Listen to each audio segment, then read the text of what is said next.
discussion on inclusive education, ensuring equity and access, covering strategies for inclusive education, supporting students with special needs and policies for gender and socio-economic equity.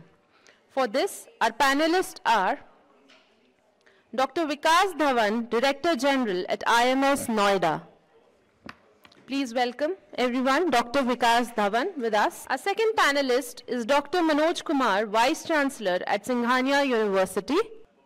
Our third panelist is Dr. Pooja Sharma, Associate Professor, Economics Department, Daulat Ram College, University of Delhi. And our fourth panelist is Dr. Ananath Ganguly, Associate Professor at Amity Institute of Social Sciences at Amity University, Noida. So let's welcome all our panelists, everyone. Good afternoon, everyone. Greetings from the panel. So welcome to the panel discussion on inclusive education. So I will set up the tone of the discussion into two parts, where we are talking about principles of diversity, equity, and inclusion. With these three aspects, when embodied into the education system, is something which we are looking forward to in a nation which is a developing nation, like India. So we are looking forward to creating a workforce with the opportunities which are for the lifelong learning. And this is the part of the new education policy 2020. The theme of the policy is the education is the single greatest tool for achieving social justice and equity, which has implications for the development and inclusive community and society at large. So in order to achieve this, we have to remove all the educational barriers for children with a special need and the other disadvantaged, underprivileged children. So we have come a long way using the policies through government, NPE 1986, POA 1992, NCF 2005, and NAP 2020.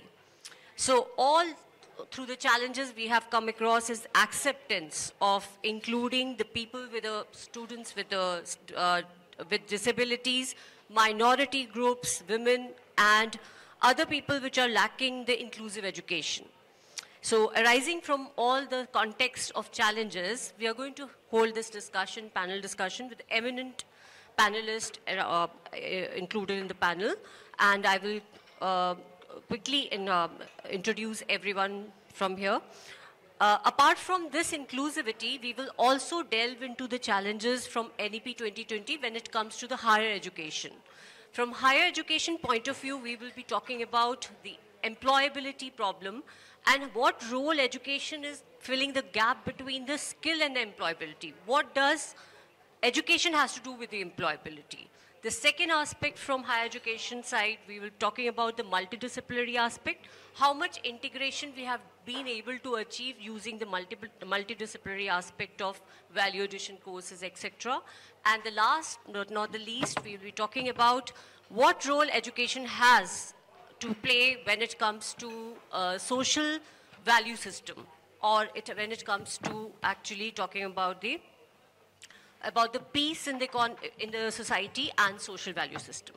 So these are basically two parts of discussion which we are going to delve with. So it's my pleasure and honor to introduce Dr. Manoj Kumar. Dr. Manoj Kumar is a distinguished IAS officer, brings vast experience and dedication to higher education.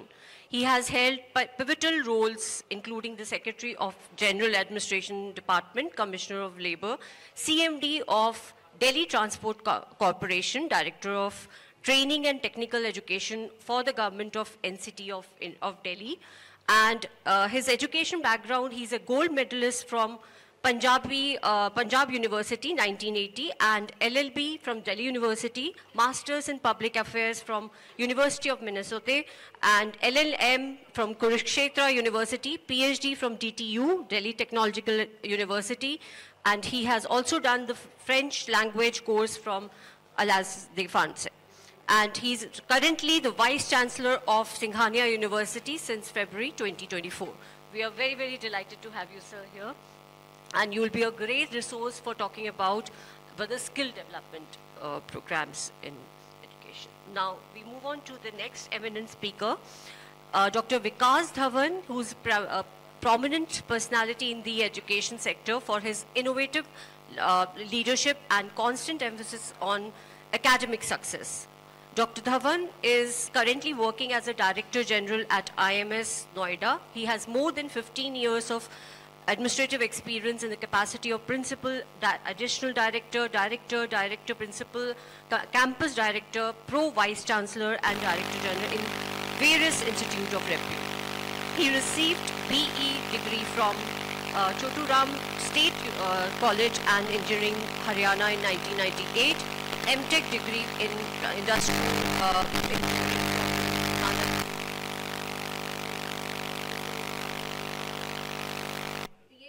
from Punjab Technical University in Mechanical Engineering from 2013, and his career has been it started with a maintenance engineer in June 1998, and his career in education started in February 1999.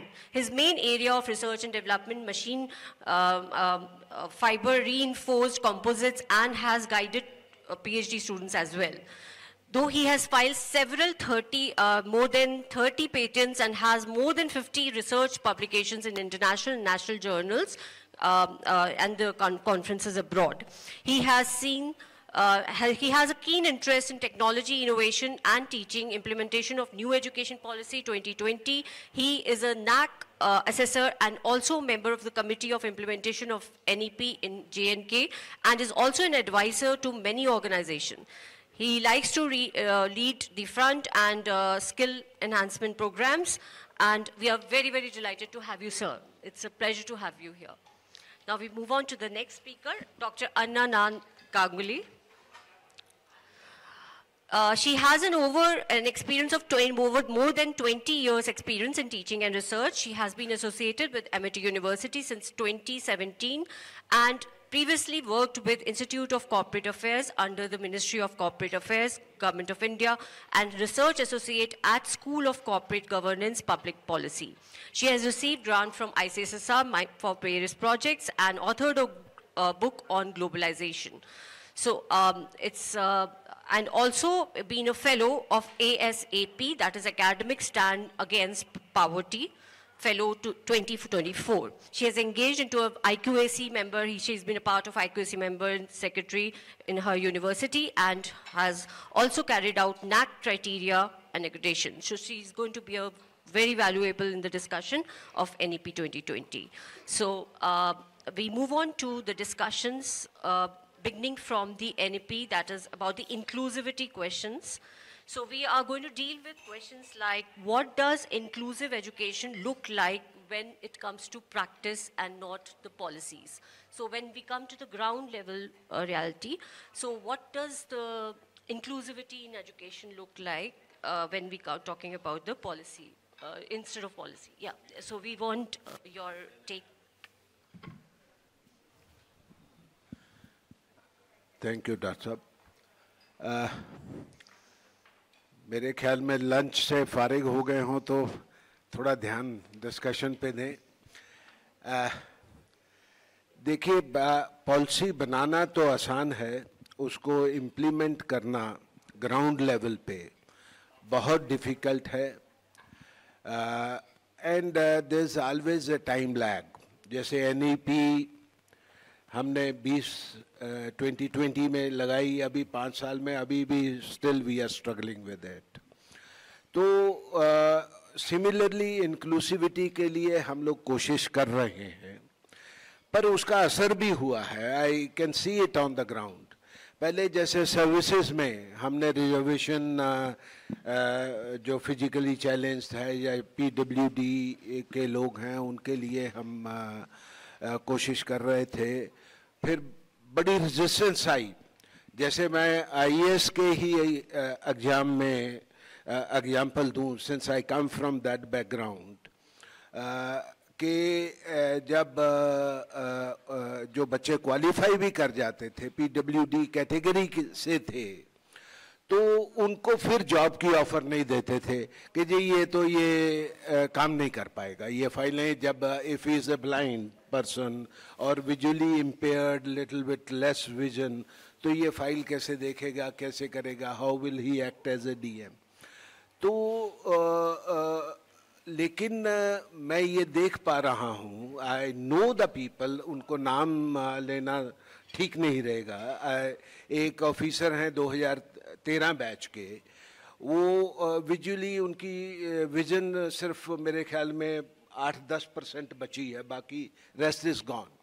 लेकिन जिस हिसाब से वो conduct करते हैं, उनको special software दिए गए हैं टेक्नोलॉजी का यूज़ करके, वो एज ए नॉर्मल पर्सन वो फाइल को पढ़ लेते हैं और सारा वो अपना क्रियाक्रम मतलब जो भी कार्रवाई दफ्तर की है उसमें किसी किस्म का इफेक्ट नहीं होता।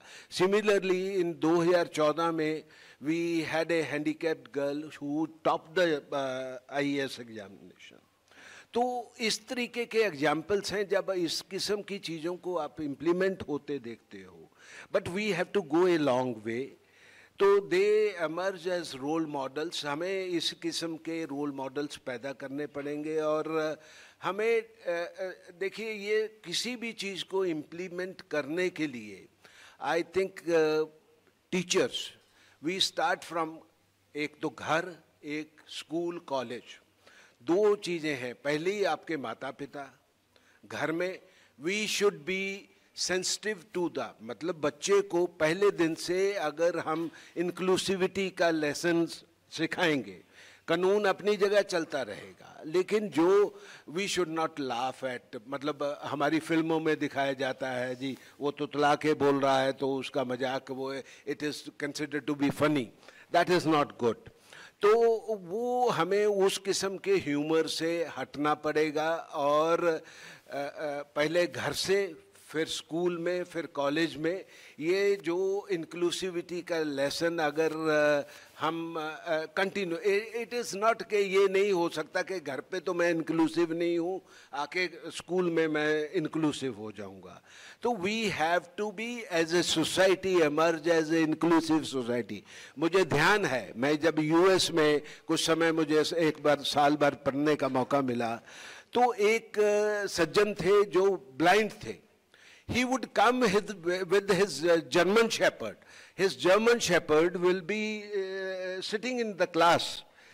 वो उनको, he was absolutely blind, वो लीश पकड़ के वो क्लास तक ले आता था, the German Shepherd, and he would attend the class and then they will leave. तो उस किस्म का हमें एक इंक्लूसिविटी बिल्ड करनी पड़ेगी, ये मेरा मानना है। But it is a work in progress, we have to go a long way. Thank you so much sir. And what do you think that how much is the infrastructure, जो हम लोग के कॉलेजेस में, schools में infrastructure है, किस extent तक आपको लगता है कि ग्राउंड लेवल पे वो सपोर्टिव है? मैं ये कहूँगा, अगर एक रियलिस्टिक असेसमेंट हो तो हम 20% कंप्लाइंट ही हैं कि बहुत सारे संस्थान में, बिकॉज इनको हर एक चीज़ में कॉस्ट लगती है और संस्थान या तो सेंसिटिव नहीं है या कॉस्ट कटिंग में। भाई अगर लिफ्ट लगानी है, अगर रैंप बिल्ड करने हैं, अगर लैब्स को, अगर वो टेक्टाइल टाइल्स लगानी है, आपको लिफ्ट्स में ब्रेल पढ़ने वाली लगानी है, तो everything comes at additional cost. तो इसलिए ये सिर्फ अभी 20-30% ही मैं कह सकता हूँ कि अगर आप हम आज सड़क पे भी निकल जाएं, दिल्ली तो कैपिटल शहर है, तो एक हैंडीकैप्ड पर्सन, अगर एक व्हील चेयर बाउंड पर्सन है, वो इस शहर को अपने आप से नेविगेट नहीं कर सकता। ये मेरा एक चैलेंज है। Thank you so much.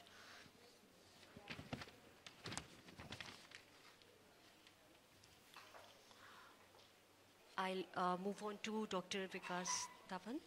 So I would, similar question I would like to float about that, what role teachers have to do when it comes to training the challenged people, or you can say not so inclusive people. So what role teachers have to do, and what kind of role is about the digital divide between that?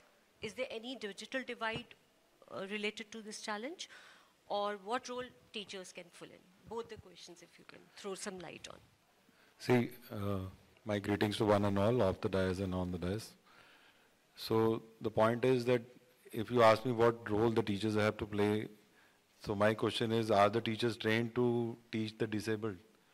Is every teacher aware of a braille? Or if there is a categorically some, special child in the class, is the teacher trained? No. If you go to higher education, especially for technical colleges, they are not at all trained to even teach. They just complete their PhD or maybe their MTech, they just land up in teaching. So my question will be, are they actually trained to teach the actual, fully capable students also? Is there any test or is there any training? I have been, reporting this from many platforms that there should be some practical training of the faculty before they land up in the class. They should be actually certified that they are actually in a position to teach. Some people are so impatient, they have some anger issues, some people are not, in a position to follow the proper pedagogy to teach students, normal kids. So you're talking about teaching the special kids. So my answer will be plainly no. As sir told, we are not at all ready for this. See, writing down a document is something very nice. Reading a book seems very nice, but is it practical? Practically, India doesn't have that much infrastructure to teach, fully fit students also. We are talking about going to online through NEP, that we want the gross enrollment ratio to be 50%, so let us go online. But even if you see the online documents, they're not even ready, we are not even ready for the foreign education universities, that the online programs are equally fit. If you talk about IIMs and IITs, they are giving online programs which are worth 2 lakh plus for management students. And they're just one class, 2 hours every Sunday. So do you think they will become leaders? No. So point is that to teach special kids requires special training of the faculty also, which is not there.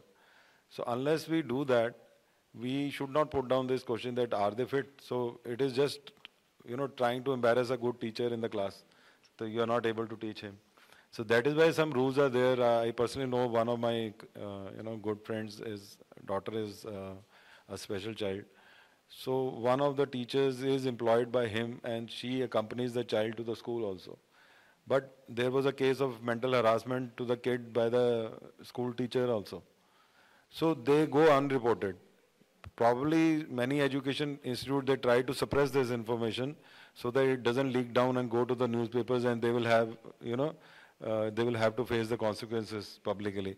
So things like this happen, and we all know some of these examples are quoted to us in some functions and we try to ignore that.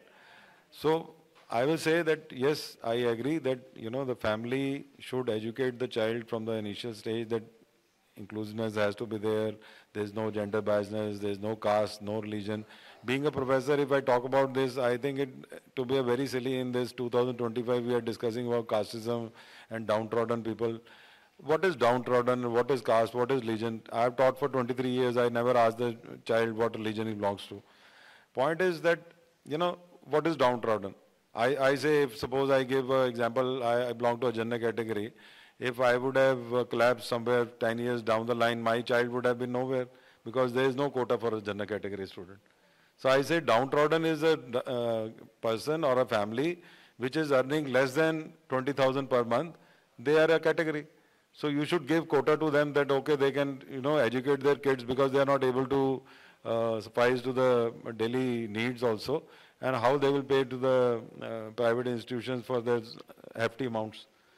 The medical fees is about 25 lakhs, 30 lakhs minimum, and it goes up to 84 lakhs, 1 crore in India. So how can a person who is just earning 20,000 a month can see that his child goes to a medical college and gets a education? I think education should always be on merit, but there should be no quota, no category, nothing. Yes, there should be one category, that is how much you earn per month. And if the earning is below that particular amount, that goes to that. So that will actually help. In that way, capable students or things like this will happen. Second thing that I will like to answer, because I am a key member of NEP committee for JNK NEP implementation also. When we talk about these things in practical sense, it will take a long time to actually do these exercises and really go into the details. Let me quote you one example. The assessment system in India is not good. I'm really very open to heart. When the report cards in class 10th are made, they're just a number game. The mathematics this much, science this much, social science this much. What is the skill of the child till class 10th? The child spends almost 1/3 of his life in the school, and the teacher doesn't know even what his skill is. In parent-teacher meetings, only the marks of the sciences and mathematics is talked about. Your child is not good at maths, your child is not good at science. Has ever any teacher reported to a parent, sir, your son is very good at drawing, very good at fine arts. Probably he may not do good in maths, but he will make a very good career as a sculpturist. None. Well, do you think geography is not important, or civics is not important, or history is not important? Everything is important. So point is that we need to improve our assessment system first, where a father or a mother of a child actually knows when the child passes out of the school that this is the skill of my child, this is the area in which he is interested. Just writing that he was very good in cultural. Is this assessment? I'm sorry. I've been working in this area since a long time. Assessment is not a, child's game. Assessing somebody is very difficult. My question to the open forum is, are you in a position to assess yourself? If you're not in a position to assess yourself, never, go to the teaching profession. Because you cannot assess yourself, you are there to assess 60 students sitting in the class. And then we talk about the students who are of special needs, or maybe some disabled students, something like that. Why do you want to sympathize with them? You want to make them morally very sound, so you need not to sympathize with them. But at the same time, you should have that proper training, how to tackle these students, how to train them, how to teach them. So this is my, view about this. Yeah. Anything else you want to? Yeah, so one more thing. I have heard about NEP 22 being implemented in JNK in a very different manner, where, students are proposing their own courses. So that was a very innovative idea, and I would throw light on this. Yeah, in the very first meeting when I was attending that meeting, it was discussed that JNK should have NEP system and everything. Then, because I was from the private, so I was the only person who comes from the private institute to this NEP committee. So probably I threw a light over that Jammu Kashmir is known for tourists, is known for the weather, for the climate, for the environment. Why to destroy it by establishing industries? Why not to stress upon their historical strengths, that they are good at that carpets and they are good at making shawls, pashmina shawls, and those traditional things that they do for their living. So then the question came that we have infrastructure problem. I said, no, you don't have any infrastructure problem. See, if you talk about the functioning of 11th and 12th schools, it is probably around 9 months. 3 months, once the exams are there in February, then March, April, May, the schools are off. So you have that infrastructure. So I threw an idea that within the radius of 25 kilometers, or maybe at the most in 50 kilometers, you identify a school, set up a traditional camp there, where 3 months people from Kashmir can come down and do skilling in the area what they want to. And you can define certain schools for different, like for making pashmina carpets, there is one school to set up in 50 kilometers so that they can commute. And rest you can go for online. Because, if even I say that you can do skilling online, education of skilling online, it's a thing of mockery, people will laugh at me. So what I said is that you break down the course into few segments. Whatever you can teach online, you better go with it. And then those 3-4 months you go to the schools and set up your centers there. So this is how JNK is establishing that, and they really appreciated this idea, and probably they must be following also. Because I personally feel that, where there is a will, there is a way. The only thing is, being a critic and criticizing something is very easy, and finding a solution is very difficult. So we need people who can find solutions and then really respect the, the area in which they stay. I normally give an example which has become very common in NCR, because from every platform I say that, if you are teaching history, then Humayun was son of Babur and Akbar was son of Humayun. Can you change it? No. So go for online. You teach history online. Have you seen any history professor doing any innovation? Has he ever changed the father of Akbar? No, he cannot. It is not in his preview. He cannot change the father of Akbar. He will always remain Humayun. So when it is down to that, so why do you have that ego that a child should come to the class and then you will be teaching this lesson?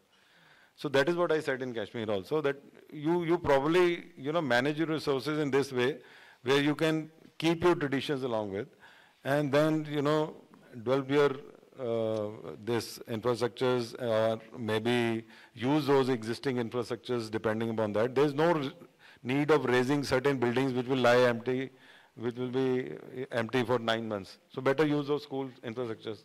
So they are using it, I think. Yeah, it is a beautiful model which I think should be suggested to all the states when it comes to NEP implementation 2020. I can talk for hours on NEP implementation. See, NEP implementation is not an easy task.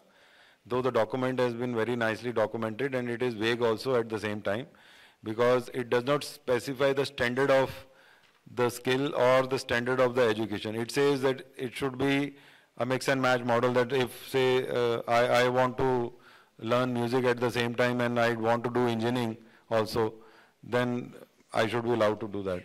But I don't see any state colleges or those government colleges offering music, the engineering colleges. I don't think IITs are offering music, or maybe some classical dance, or maybe certain, subject on vegetation, or maybe agriculture. It can be done only if few institutes collaborate with each other. That is, suppose an agriculture university collaborates with IIT Delhi and says, okay, one of your child is interested in learning about, how engineering can be implemented to agriculture field. We will teach him this subject from our place, and he can complete the course from IIT Delhi and then go to the neighboring agriculture university, maybe once in a week, and then learn few things there.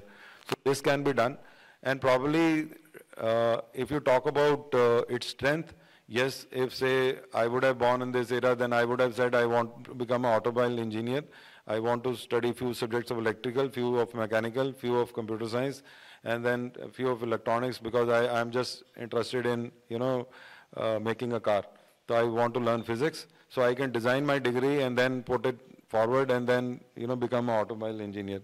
But are we in a position to do that? I don't find any university offering things like this. Everybody talks about design your degree program, but it is not feasible for a private organization to afford for so many faculty members in so many subjects. First. Second thing is, not even government colleges are doing this. Even if you see in UP, Chaudhry Charan Singh University has not even implemented NEP till now. So the point is that a document coming from a government itself, and the government university is not implementing, this is a big question mark after 5 years. So, and platforms like us, we are discussing NEP. So probably they should be sent a memo why you are not implementing NEP first of all. Then the private organization should be stressed upon. This is my view about it. Yeah, it's wonderful. I would also like to inform that universities who have actually implemented NEP 2020 at the college level and the university level, their feedbacks is very, very important. And that should be really accounted for by the policy makers. That what finally are the experience by the students and teachers and the administrative staff related to NEP 2020 who are involved, all the stakeholders involved. And their feedback is a very crucial feedback. It should come from the government top-down approach level, and they should integrate those feedbacks in their further reforms, future reforms. So I would like to add to this. Only those universities who are multi-dimensioned, that is, I was Pro-Vice Chancellor in SDT University. I was able to implement NEP because I was PVC academic, so I had to implement that. We had 18 different colleges. We had medical sciences also, we had dental sciences also, pharmacy also, allied sciences also, paramedical also, engineering also, management also, law also. So there I could create a bucket where a child of engineering could, study a subject in dental engineering also. So we developed certain subjects like called dental engineering, medical engineering. Because if an engineer has to design tools for a dentist, he needs to learn basics of dental sciences so that he can design a tool, what a dentist wants, It is not just going and designing a tool. It is to know what the requirements first and then changing the, present tool, or maybe playing around with this. There's so many softwares now that we can use for design. But at the same time, you need to have basic knowledge of what exactly is the need. So unless you study that need, you cannot design anything. So the universities which are offering, multi-dimensional courses, the multi-dimensional programs, they can implement NEP. But suppose there is an institute which is offering only engineering, or there is an institute of social sciences only, how they can implement? They can implement only when few colleges, they collaborate. They collaborate, say, okay, if a child wants to learn music, we'll teach him. He wants, our, social sciences student wants to learn one engineering subject, okay, he will come down to you. Or that online program can be made where a teacher teaching in the engineering college, his lecture can be, delivered to the student sitting in the Bhagat Singh College itself. So I developed that infrastructure in SGT. We spent around 35 crores on IT equipments. And there are certain smart classrooms which were made under me where in the university of a 100-acre campus, the child cannot move to the class. Suppose one class ends at 10:50. So how can he reach 10:55 to a class which is around 5 acres far from that particular building? Because there are n number of buildings in the campus. So then we, developed certain smart infrastructures where a child sitting in his own building itself could listen to the dental engineering lecture, and the dental professor need not to come to the engineering building and deliver that lecture. From there itself we used to deliver, and the students used to go to those smart classes where the classroom was, see, just having a smart board doesn't mean it is a smart classroom. There should be certain, instruments for the professor also, where he can allow or disallow any question put up from a student who is sitting far off. So those used to go to his ear, and then if a teacher wants, then he can just switch on the mode, and that will come to the speakers in the class, and all the students sitting in the class can listen to that question. And through the certain voice commands and the tools available in those classrooms, the teacher can answer that student also, and at the same time, tell the student. Let me give you a simple example. I had that Apple iPads configured with my smart boards. So if I'm writing anything and I'm talking to you, it is going to the board itself. Okay. So I need not to move back again and again and see what I'm writing. So I'm talking straight away directly to this person sitting in front of me, and I'm telling him. And at the same time, what we both are discussing is going to the speakers and to the board of the child who is sitting in engineering. So you need to develop certain infrastructures for these things. NEP implementation, as simple as a document is very difficult to implement. Yeah, thank you. Thank you for thoughts. And while you're talking about the latest technology being integrated in the education system for NEP 2020, I get remind of the students of special abilities in which we are talking about. What about them? Because we face the similar problem in the Central University, Delhi University, when we have made the similar structure where there are cluster colleges. Like some people who are interested in skill enhancement of one particular type, they have cluster colleges and they have to struggle to reach that college for their classes. So while imagining that, we have ignored the diversity and the people with the special needs. So we have actually not thought about how would that person reach, and these universities are without the IT tools which Sir was mentioning. And we do not have specialized, these latest technology where a student sitting in their own college can actually listen to what is happening in the cluster innovation cell, the groups which we have made. So they have to rush after the classes, rush towards their cluster classes and attend it for their attendance, because there are marks for the attendance and there are a lot of other things also. So how will you imagine people with the special needs going and rushing and attending the colleges? Now I move to Dr. Anna Ganguly, related to what is actually, what do you think that education has actually played a role between skill enhancement, employability, first of all, and that too in the context of NEP 22, if it is implemented in your university? So what will you say regarding that? Before that, I'd just like to define that when we talk about inclusive education, we don't mean to include them, we mean to integrate. So we don't have to make them accept whatever a normal person does.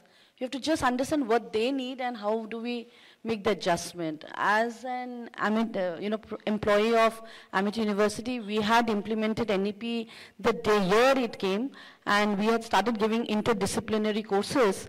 Though I would say that most of the courses in any part of India, in any universities, are mostly about competitive exam or subjects which are the core subjects. There is a lot that should be taken into NEP interdisciplinary courses. Like, for example, I feel there are lots of students, when we are in school, we are always made to focus on calligraphy, good handwriting. Where is calligraphy when we see in terms of in Indian education system, because there are so many students who are very good in calligraphy, which can also become an employable job.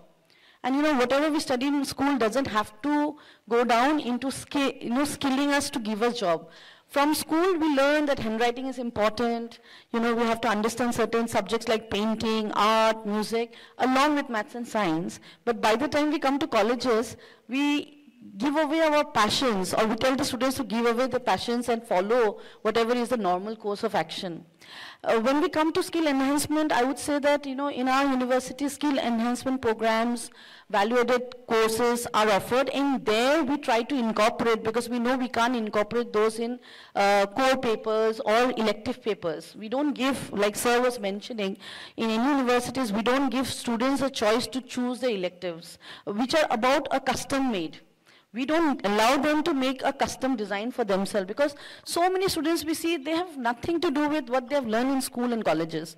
They want to pursue some other dream. There is now YouTube, which is telling them to make reels, which is now becoming common, and they will make reels about every little thing, whether it is about just a fashion design, or it is about day-to-day cosmetics, or basically it is about just trying to coach people. But things have changed so much. We don't see the practice. I sometimes think that some students are taking a break and they're making reels, and they were supposed to do some other course, which are very bureaucratic jobs, or some research jobs.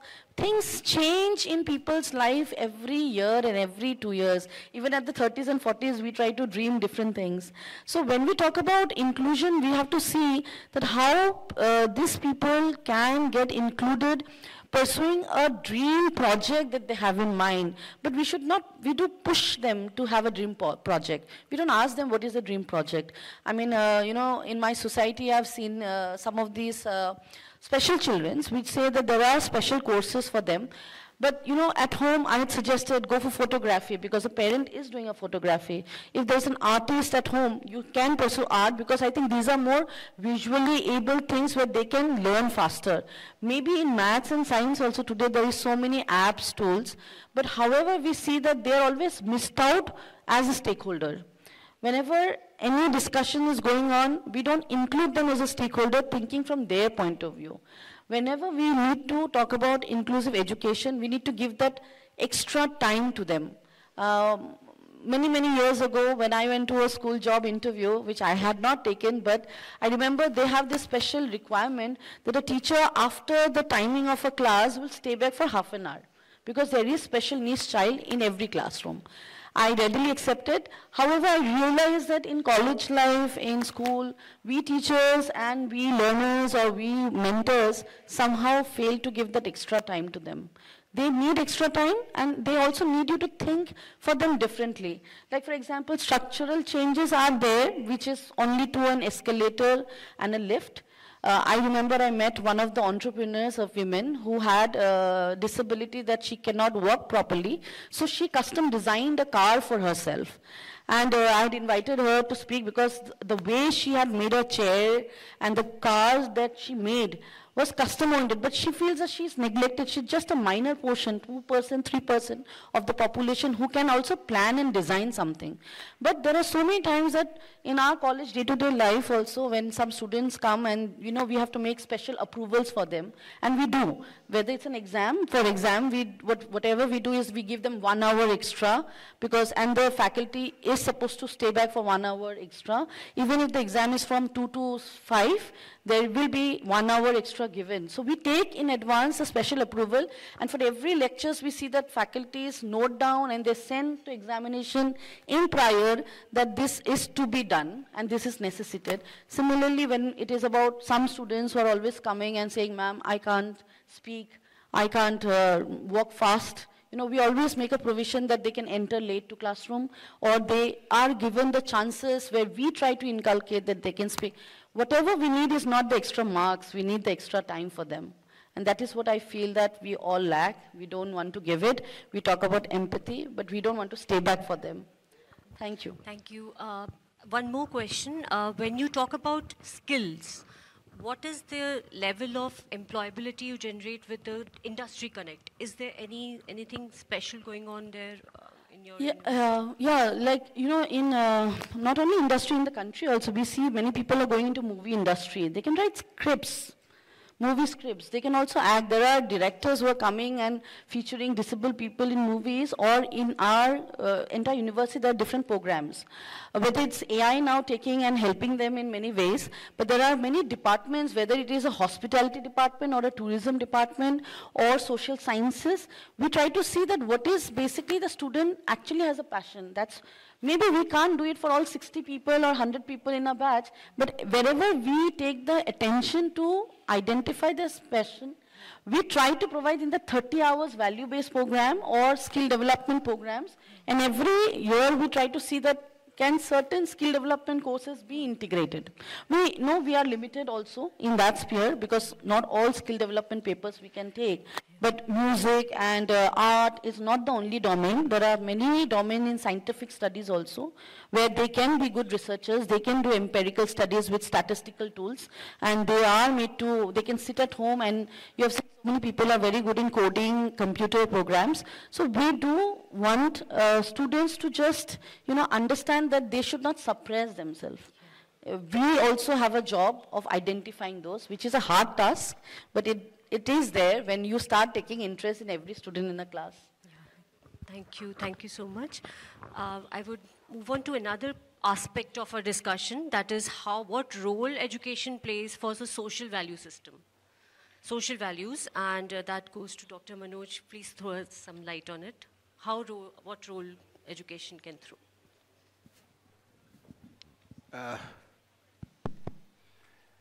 Education का तो हर एक aspect में हमारे role है, और over the years I think अगर हम देखें, जैसे मैं पहले कह रहा था, चाहे ये इंक्लूसिवनेस वुमेन फोक को लेके हो, या फिजिकली चैलेंज को लेके हो, या डाइवर्सिटी एस्टैब्लिश करने को हो, या जो डाउन ट्रोडन की बात हो रही थी उनको लेके हो, education has played tremendous role. And जो पहले आई थिंक 20-30 साल पहले या 40 साल पहले जब हम बड़े हो रहे थे, अनटचेबिलिटी चलती थी. आज ऐसा कुछ नहीं है. एजुकेशन एंड एम्पावरमेंट, अल्टीमेटली ये मेरा मानना है कि योर फाइनेंशियल स्टेटस, अगर through education we make the people empowered and they become they get gainful employment, तो उसकी पहले जैसे हमारे मोस्टली हमारी जो बच्चियां थी, लड़कियां थी, दे वर हाउसवाइफ्स. सो ये 41 साल पहले का ट्रेंड मैं देख सकता हूँ. उसके बाद बच्चियों ने एजुकेशन लेनी शुरू की, they became employable, they got into the jobs. तो आज they are virtually taken as joint partners in the household. That kind of dependency on the men folk is not there, and none of us is training their children or girl child to be housewives. मैं अपनी बच्ची को housewife बनाने के लिए नहीं बड़ा कर रहा हूँ. I am making her an engineer, a doctor. So that is the role education has played, and they have empowered. That is true about the weaker section, downtrodden sections. उससे भी एम्पावरमेंट आई है. जो पहले हम कुछ जातियों को या कुछ लोगों को डाउनट्रोडन मानते थे, आज वो पावर में आ गए हैं.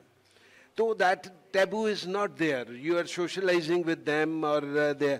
Similarly, जो लोग physically challenged हैं, if they have become good with the maybe through reservation or maybe through education and through the IT की field ने बड़ा काम किया है इसमें. तो I mean that sort of stigma or being looked upon is not there. So I would ascribe that education has tremendously helped in this area. और sir अगर आप एजुकेशन लिटरेसी रेट या इस तरह का कोई इंडिकेटर लें और देखें उस रीजन में कितना क्राइम है, क्राइम के पॉइंट ऑफ व्यू से अगर आप कुछ बता सकें, कोई कनेक्शन है between people of states which are very highly educated and what is happening at the ground level? देखिए, मुझे लगता है कि ये तो बात सही है आपकी कि अगर क्राइम से लोगों को हटाना है तो हमें उनको एम्प्लॉयमेंट देनी पड़ेगी, लेकिन अब दिक्कत ये है कि क्राइम की शेप भी बदल गई है कि अब आईटी के या एआई के यूज से अब लोग, पहले तो कोई छोटा मोटा झपटमारी करता था, आपसे 100, 200, 500 रुपए आपका पर्स छीन लिया. आज तो एआई के या टेक्नोलॉजी के यूसेज से वो आपके खाते ही खाली कर देते हैं. So that I think crime वो उसकी शेप भी बदल रही है. तो ये yes, generally I will agree with the proposition कि अगर हमें लोगों को क्राइम से हटाना है तो उनको स्किल करना पड़ेगा और उनको जॉब्स देने पड़ेंगे. Thank you so much for your inputs. I think the time is running. Yeah. So thank you so much, everyone, for giving a valuable inputs to the discussion. And I hope for the better policies will be developed with all the inputs and the feedback from the system. And it's a very diverse kind of a panel where we had inputs from the universities across and the policymakers here and the civil services experts here. So yes, so thank you so much for listening to the patiently. Thanks to lovely moderation. And sir, you have done it and really love your whole view. I have a rebel insight from the education field. So you said it there, I thought I'm talking here. Absolutely. A lot of things has to be implemented properly and looked into properly. See, one thing I will say, the lady was to ask the question, what is the skill gap? The faculty teaching in the class has never been selected in an industry, never been appointed. And you ask him or her to teach skill, so this is a dilemma actually, there is a lot utter confusion in Indian education system, to be honest. I don't want to be that bold, but it is hardcore reality. A person who is preparing a child for the industry has never been selected in industry. Just imagine. Yeah. So you hand over the future of your child to that guy. Yeah. So मैं इस बात पे एक कहना चाहूँगा कि इसमें बिल्कुल हथियार डालने की जरूरत नहीं है. We can collaborate with the industry. We have never worked in the industry, but you can always collaborate with the industry. जैसे प्रोफेसर साहब खुद ही collaboration, अगर म्यूजिक हमारे पास नहीं है तो हम किसी म्यूजिक वाले संस्थान से कर लेंगे. उसी तरीके से हमने इंडस्ट्री एक्सपीरियंस नहीं लिया, लेकिन हम उन लोगों से तो मिल सकते हैं जिन्होंने इंडस्ट्री एक्सपीरियंस लिया है. Only thing is you need to be open-minded and welcoming. Like when I was director training and technical education, we invited the big industrial houses, whether it's Samsung, Suzuki, Siemens, हम Daikin, उनके सबके centres of excellence मैंने अपनी ITIs और पॉलिटेक्स में बिना किसी cost के सरकार के पास स्थापित कर दिए थे दिल्ली में. You can go and visit them. About 20 centers were set up. There was no cost to the government. And the kids, they learned the उन्हीं के ट्रेनर्स आते थे. सीमेंस का ही ट्रेनर आएगा, बच्चों को ट्रेन करेगा उनकी मशीनरी पे और वही एम्प्लॉय करके ले जाते थे. तो only thing is they were saving there cost, training cost. जो हमें ये था कि वो ये सेंटर ऑफ एक्सीलेंस हमारे पास आ गया है, हमारा हिंग लगे ना फटकड़ी रंग चोखा आ जाए, हमारे बच्चों को नौकरी मिल रही है. So it was a win-win situation. You have to be little open. I never worked in the industry. Of course, after retirement, I did advise a corporate house, but मेरा ये मानना है कि you have to be open. You need to be accessible, so things will come out. But one thing I will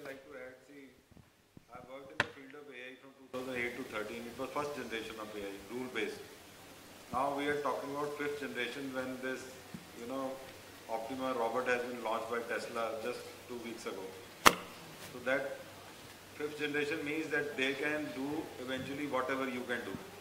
So sixth generation will be where they will start invention and they will start making their own machinery. So we are actually transiting in such a fast speed. Just imagine 13 I was working in first generation of AI. We are talking of fifth generation 25, not even 2 decades, 12 years only. And the sixth generation will come in 2 to 3 years. So probably people are not realizing the power of technology and AI and even the, wherever I go in Indian platforms, people say the emotional touch is very important, emotions are very important. Believe me, there are few things which should not be discussed, but yes, if you talk about your kids and everything, I don't find any son talking to his parents, if he's 400 kilometers off every day.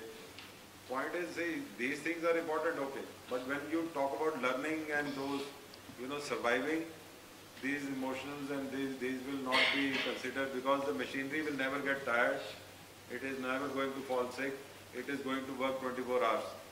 So believe me, if they land up into teaching also, robots have started teaching. So when they will start teaching, so they will be teaching hundreds of subjects. The same robot will be teaching, and you cannot have that knowledge that you people, you people cannot get trained to that. So it is better to start learning AI, whatever kind of, field you are working in. Just healthcare, this food industry and this education will require few people. And even there, AI will, barge into to that depth where the scarcity will never be, what I can say, realized, like we realize that I don't have a music teacher. The same robot will be teaching music also, same will be teaching engineering also. So, Yeah, same here. Just to put... this is that I appreciate Dr. Vikas because I found that in the West world, they have incorporated the AI-infused curriculum. They have started from the very beginning, when the student goes to the school in the form of games and all those tools and all are designed for them. And when they are learning from the very childhood, when they will reach to the higher education, it will be very easier for them, Yes. And especially for the students with special need and all, we have to put more effort and support. That teacher support, parental support, community support, social support has to be there for the special need because they need compassion, they need dedication, they need motivation, they need reinforcement, they need gentle touch, So all those things are required. Only AI won't work for them. Yeah. So that those points have to be considered, But in the West, when you said the children are jumping from one class to another, it's a very good system. If you really see, they prepare the drill for the parents first, and then the children are drilled before the classes starts. Which class to which class you have to go, at what time, which class to which class, and they measure the time, and it took 5 minutes or 2 minutes for the child to reach to the class. It's a very good system. Its only thing is that you have to use to it that system, and the children are doing very well in the West world, So I think I'll just add one word, one solution, because we are talking, there's something called buddy program. We do it in our university. I think many of the colleges and schools have started mentorship, which is now mandated. So mentorship, buddy program. The buddy can be both a human and an AI. And that's what we do also. We have buddies from admission to recruitment. We do hand-holding. We keep senior students, alumni. We keep faculties or buddies. So faculty buddy, student buddy, which means not that to disturb them at odd hours, but of course to maintain that AI can also be a buddy and a human can also be a buddy. teachers will remain in the class and the students will run here and there, But and they will get the teachers. I think we need to have a futuristic approach. 8 years down the line, I was in Chandigarh, like this platform, I was telling that time will come when a faculty will not teach how Battle of Panipat took place. They will show the students how it took place. Now with AR, VR labs, you can show them actually. The battle is happening in front of your eyes, you can jump into that battle. The point is that we have to be futuristic in education, and then we need to realize what 5 years down the line the child will require, and then that skill gap can be identified, and then with the help of industry, the curriculums can be devised. Unless and until the universities collect the requirements of the industry and then devise curriculum according to that, this skill gap can never be removed. Thank you so much to all our panelists. As much as we are loving the conversations, but we are time bound, so we have to move ahead quickly.